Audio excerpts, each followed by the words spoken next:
Sayyid Ubaidillah itu diakui sebagai kakek moyang Ba'alawi, ya.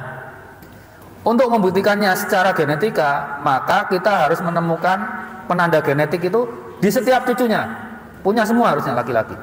Daripada ribut-ribut, yo pengen ngene, kene getih darahe, tak periksa.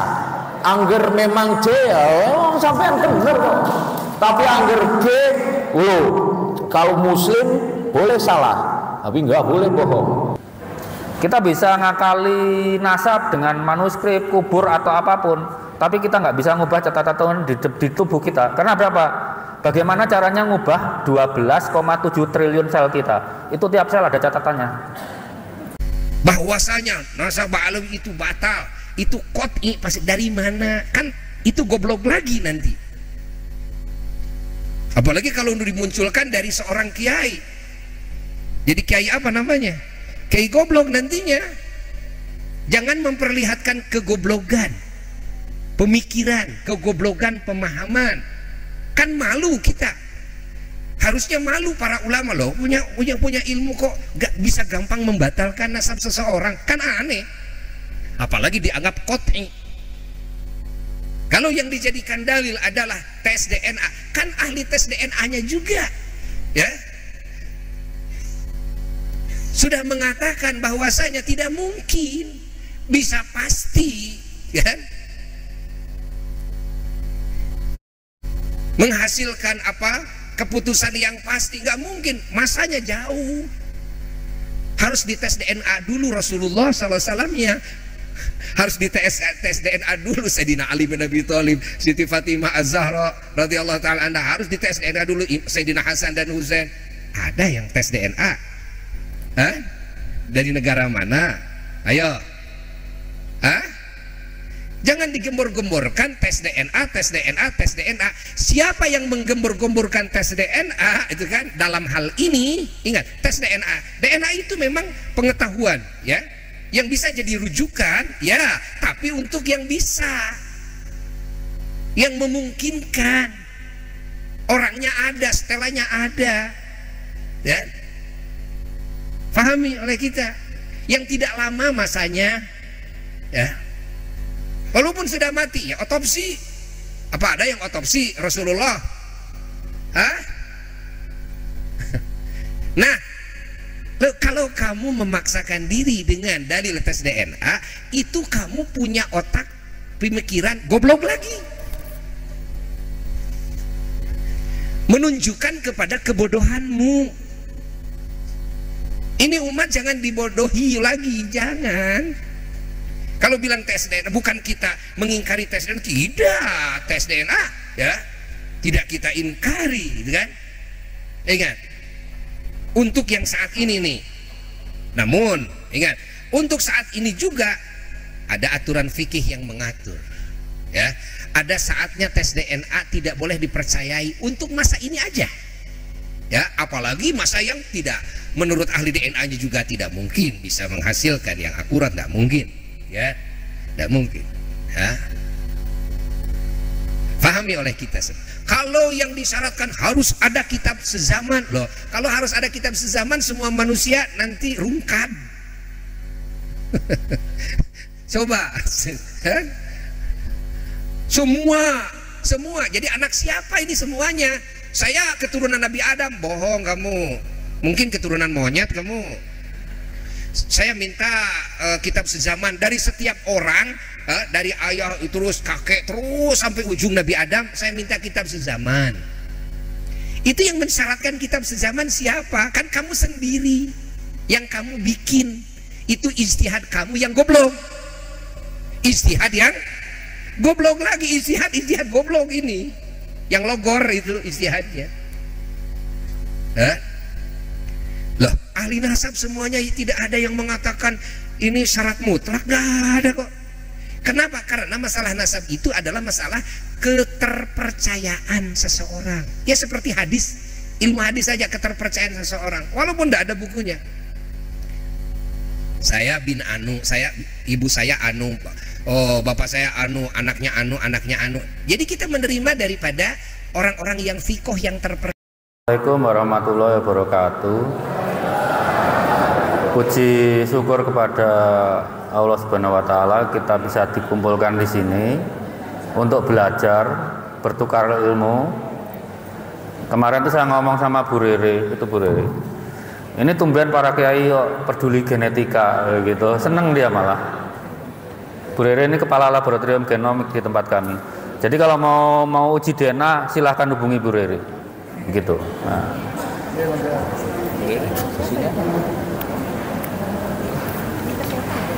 Hah? Apanya? Oh, dikasih ke anu aja, dikasih. Aha. Jadi untuk menyingkat waktu saya langsung aja ya ke bahasan tadi ya. Hari ini Profesor Anhar Gonggong sudah menyinggung sejarah.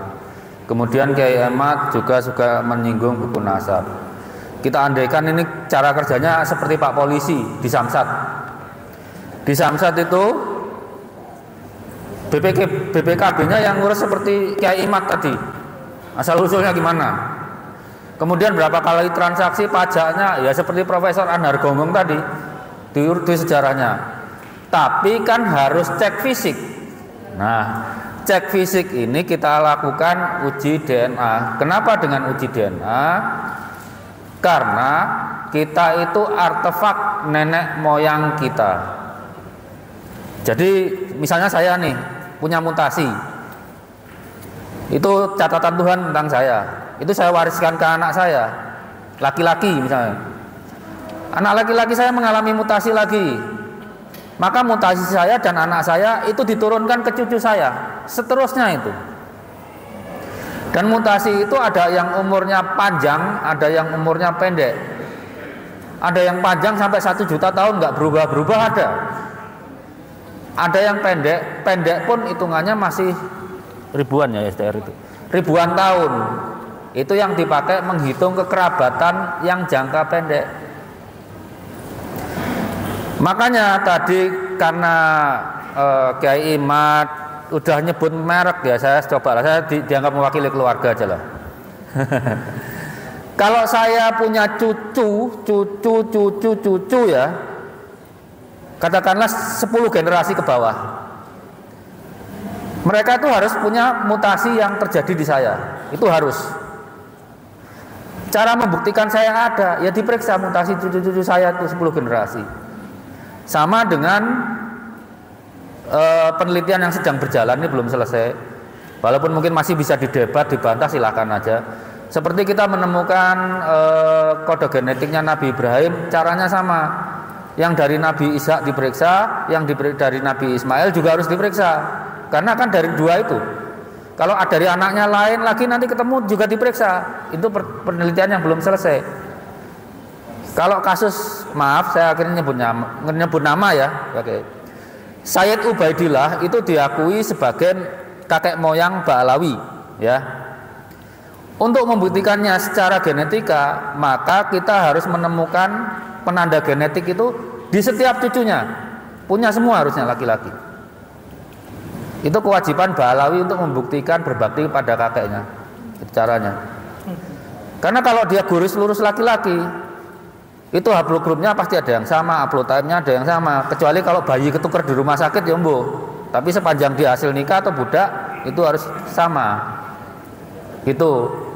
Makanya kalau dalam genetika kita membuktikan nasab jauh ke atas itu bisa. Cuma yang jadi masalah kan interpretasi dengan buku sejarah. Kita periksa kode-kodenya, tapi kan harus dibantu buku sejarah siapa orangnya. Gitu. Nah, sekarang masuk ke apa? Bagaimana materi itu diturunkan. Ayah ibu kita itu punya materi yang untuk nyatat nasab tadi, namanya kromosom. Kromosom ada DNA, DNA itu ada bahan nukleotida segala macam lah ya. Dari ayah kita dapat autosom sama kromosom Y. Itu yang dapat cuma anak laki-laki. Yang dapat cuma anak laki-laki. Dari ibu kita dapat autosom sama mitokondrial DNA. Mitokondrial DNA itu kita dapat, tapi anak laki-laki nggak mewariskan ke anak berikutnya. Anak perempuan itu mewariskan ke anak berikutnya. Karena itu kromosom Y bisa dipakai melacak keturunan laki-laki sampai jauh ke atas. Mitokondrial DNA juga bisa dipakai melacak garis perempuan. Garis perempuan itu perempuan terus. Perempuan terus sampai ke atas. Yang tengah-tengah campuran itu namanya parental. Kadang apa? Mungkin bapak-bapak di sini ini keturunan Wali Songo parental semua ini mungkin. Zigzag. Kadang bapak ibu gitu. Itu memang kalau menjangkau kakek moyang kita nggak panjang-panjang amat lah, paling 7-8 generasi atau sepupu 7-8 generasi.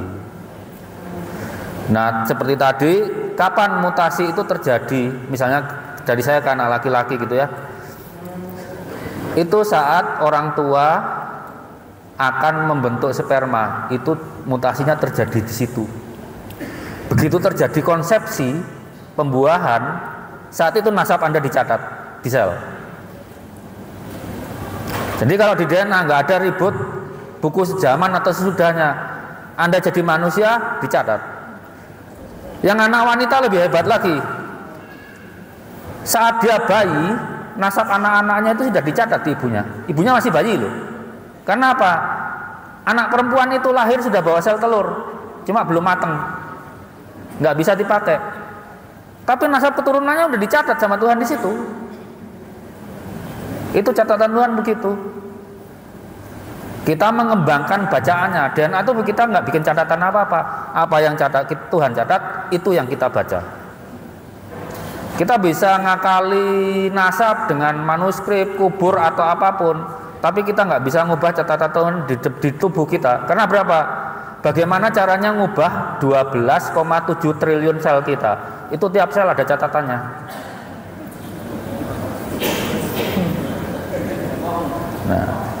Nah, untuk teknisnya, oh ya, kalau saya ditanya pengetahuan saya genetik dari mana gitu ya, saya itu teknik pangan. Teknik pangan itu cabang biologi terapan. Jadi kalau saya genetik, waktu S1 dulu pemilihan tanaman, waktu S2 rekayasa genetika untuk mikrobiologi. Tapi intinya setiap anak yang biologi terapan, pertanian, peternakan, kedokteran hewan, terus apa lagi ya, mikrobiologi, teknik lingkungan, pasti dibekali genetik. Persoalan nasab ini mereka ngerti bener kok, pasti ngerti bener. Karena sebetulnya nggak sampai kita dokter turun tangan, nggak, mereka ngerti. Coba dikumpulin anak biologi 10 ngerti semua itu. Nah, ini selanjutnya yang pematerinya Bu Rere. Bu Rere ini kepala lab genomik. Jadi kalau mau uji DNA silakan menghubungi. Nanti kan hasilnya dari lembaga negara ya. Kalau mau tes DNA silakan. Cuma ya ada biayanya, nggak mungkin biayanya. Terus itu Dr. Ari Kain. Beliau itu juga pakar taksonomi, etnobotani ya. Nah, jadi genetika yang berkaitan dengan etnis juga beliau. Dan itu Dr. Sandi itu genetikanya berkait dengan kesehatan. Nanti bergantianlah kami akan menjawab. Saya mencoba untuk menjelaskan secara ilmiah populer tanpa mengurangi isi ilmiahnya. Begini, percaya nggak kalau kita berasal dari satu bapak, Adam, terus sampai bapak yang Adam itu bapak umat manusia, ada bapak ras manusia, itu namanya Nabi Nuh. Karena pas banjir besar selesai, 3 anaknya menyebar, ada Sam, ada Ham, dan ada Yafet, ya. Dan kemudian menyebar ke seluruh muka bumi. Muka bumi memangnya sama? Kan enggak. Ada yang padang pasir, ada yang es, ada yang hutan tropik, segala macam. Satu tidak lebih baik dari yang lain. Dan itu sudah berpisah selama ribuan tahun. Untuk mengatasi ini, Allah menganugerahkan kepada kita mekanisme untuk menjaga supaya nggak mati gitu loh. Itu menyangkut masalah penampilannya, fisiologi tubuhnya, segala macam. Kan nggak mungkin orang yang tinggal di daerah tropika seperti ini yang sumur, opol segala macam itu punya bulu-bulu yang panjang itu jelas nggak mungkin ya. Terus orang yang tinggal di daerah dingin tidak mungkin mempunyai bulu-bulu yang tipis seperti kita, pasti akan kedinginan. Mereka punya bulu yang lebat. Itu adaptasi manusia. Dan adaptasi manusia itu diturunkan dari orang tua ke anak supaya anaknya juga survive, bertahan hidup. Jadi ada sifat-sifat badan yang berbeda. Wong Jawa ya Jawa, yang bule ya orang bule, besar di badannya itu. Tapi tak satu tidak lebih baik dari yang lain ya. Nah, maksud saya begini, kalau ada perubahan sifat itu pasti berpengaruh pada komposisi gennya. Wallahu a'lam bishawab, saya tidak tahu, mungkin karena masih usianya masih ribuan tahun, karena berdasarkan data biologi, saya biolog dasarnya, saya ahli biologi. Dari genetika diketahui bahwa manusia itu keluar dari Afrika, out of Afrika 200.000 tahun yang lalu. Jadi masih relatif muda untuk pembentukan spesies baru. Mudah-mudahan sih enggak ya, jangan sampai walau-walau sawab. Maksudnya manusia itu di dalam tubuhnya beragam. Karena sifat itu diatur oleh gen, maka komposisinya beragam, macam-macam, yang ekspresinya juga beda-beda. Gak mungkin orang yang bulunya tebal tinggal di daerah panas, gak mungkin orang yang tinggal di daerah dingin punya bulu-bulu tipis tinggal di daerah dingin, orang dari daerah panas ya. Masing-masing beda, komposisinya beda, dan itu diturunkan dari anak dari bapak ke anak. Itu kalau dari ibu ke anak. Kalau dari ibu dari mitokondria, namanya ada gen yang di dalam tubuh, ada sel ya, organel lah. Yang kita fokus ke sekarang kan masalah nasab, maka kita lari ke masyarakat yang penurunannya patrilineal, garis bapak. Berarti kita ambil yang di kromosom Y, karena Y itu bapak ya. Nah, jadi masing-masing daerah itu beda-beda komposisi kromosom Y-nya. Kenapa? Karena alamnya beda. Nah, alam yang sama pasti punya manusia-manusia yang mbahnya sama. Jadi tiap-tiap daerah itu punya komposisi kayak mainan Lego itu, merah, kuning, hijau, coklat, hitam, apa segala macam itu beda sesuai dengan kondisi alamnya. Makanya kalau alamnya begini, komposisinya gini. Orang yang tinggal di daerah semenanjung Arabia dengan panas seperti ini, yang kemudian dikenal sebagai orang-orangnya Babilonia, kemudian menurunkan Ibrahim, Ismail dan Ishak ya, orang-orang Arab dan Yahudi, itu komposisi gennya kayak gini di kromosom Y-nya. Kenapa? Karena sesuai dengan komposisi di wilayahnya yang panas.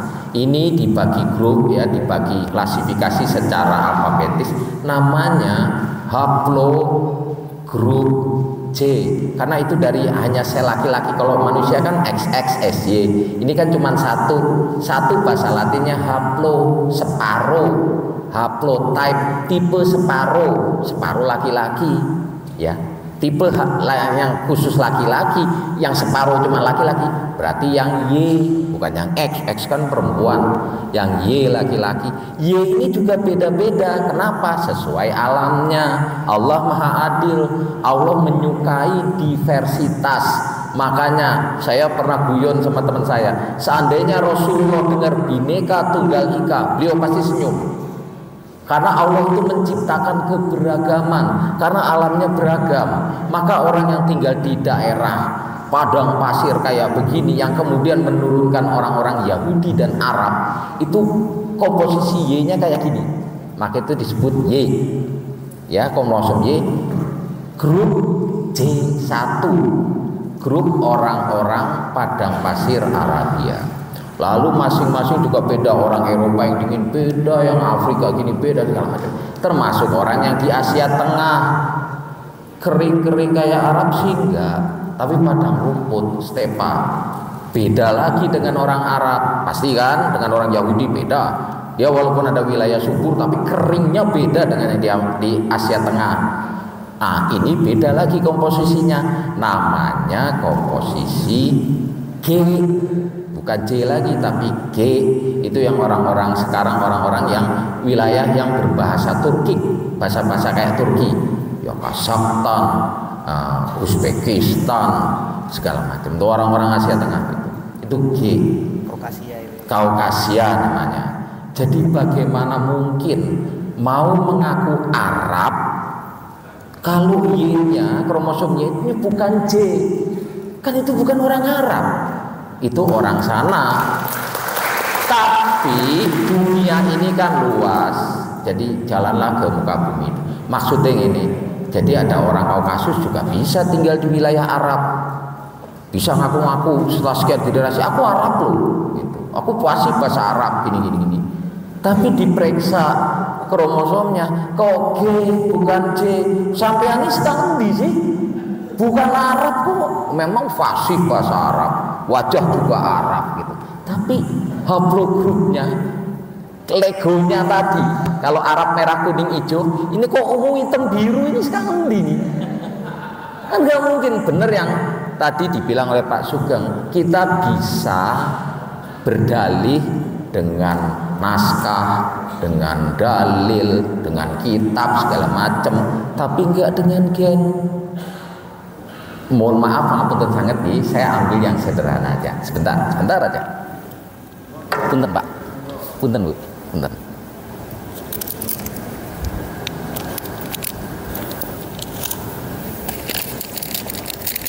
Ya, saya mencoba memudahkan karena salah satu tugas ilmuwan adalah memudahkan.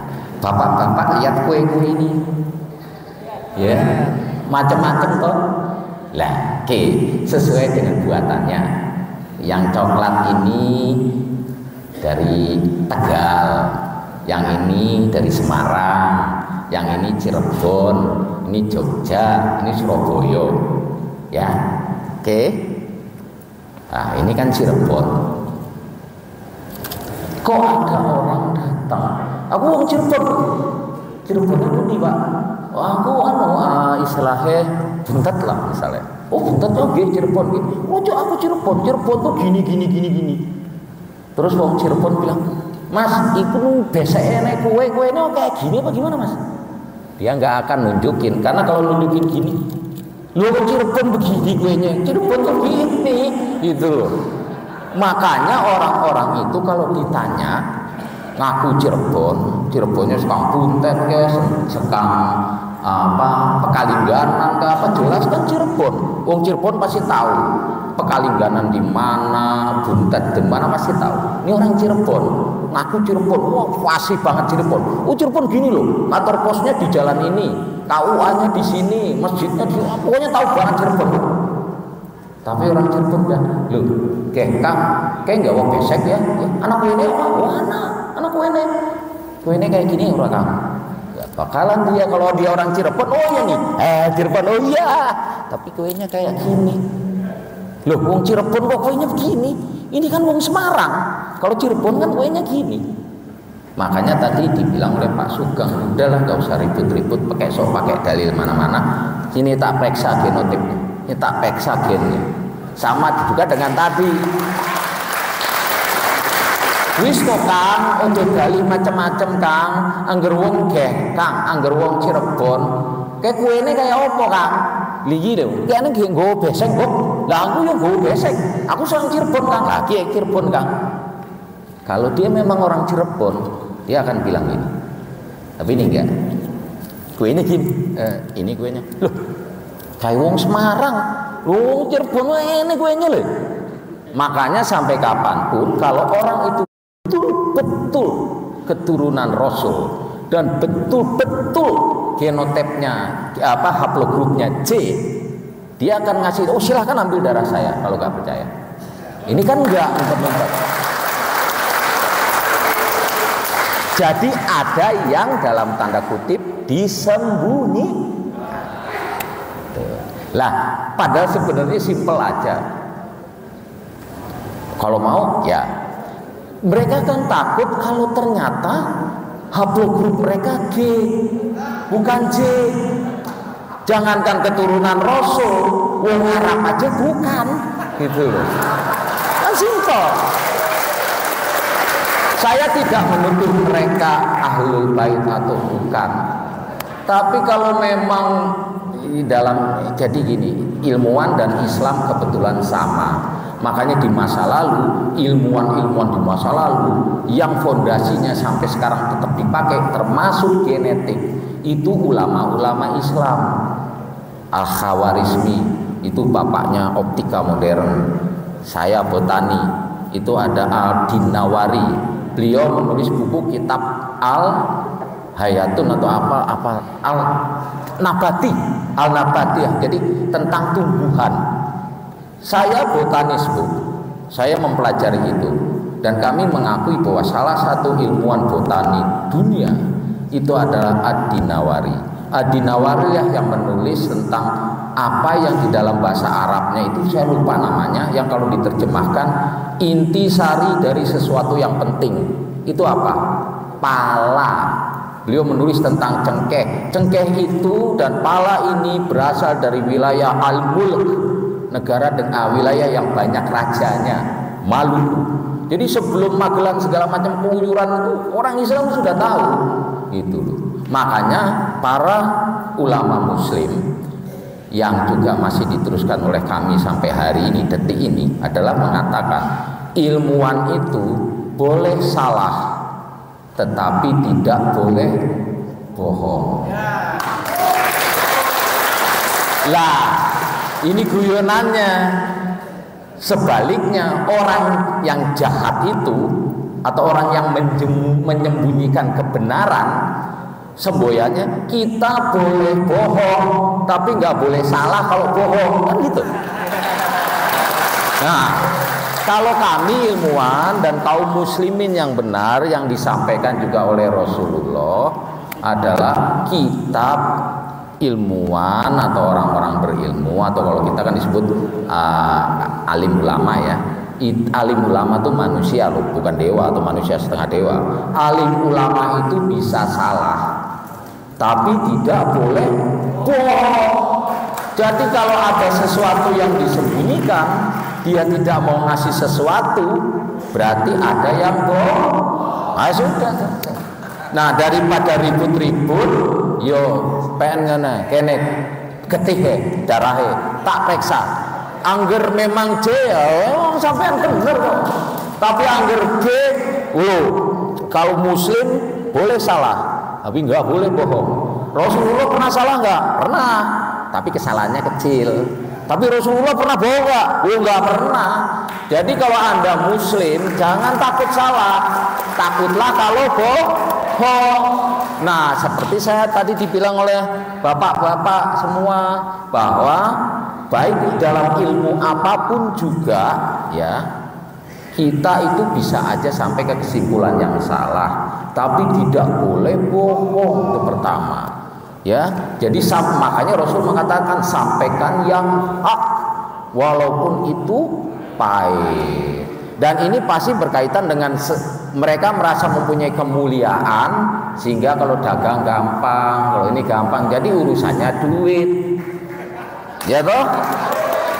Padahal Rasulullah sendiri bilang, barang siapa yang merasa tenang di rumahnya, ya, sehat badannya dan cukup makan untuk hari ini, berkah cukup makan hari ini, dia bagaikan sudah memiliki dunia dan segala isinya. Jadi Rasulullah itu mengajarkan kepada kita santai aja, yang penting ojo, sing penting ikhlas lan ojo musyrik, udah itu aja. Lah kalau dia menyembunyikan sesuatu yang bohong, kan sama aja musyrik. Bagaimana turunan Nabi musyrik? Nah, untuk ini supaya tidak berlarut-larut, nggak usah pusing-pusing, getih mundi gitu loh. Kita tak periksa, kalau memang benar-benar J ya oke. Sing kalau memang ge ya ngaku, ya saya memang bukan dari sana. Ya selesai. Sama seperti ini. Ngapune wong Cirebon. Beseke isi iki Cirebon tekan endi? Gitu loh. Lah kan? Nah, tapi untuk sampai jauh ini atau ini dibesek, kan beseknya diserahin. Mulane mohon maaf saya Jawa tapi banyakan ikut ibu jadi rada-rada ngapak gitu. Wis ra aja ngakean cangkem getih mundi gitu loh. Gua tak reksa wis. Gampang toh? Gampang toh? Ya.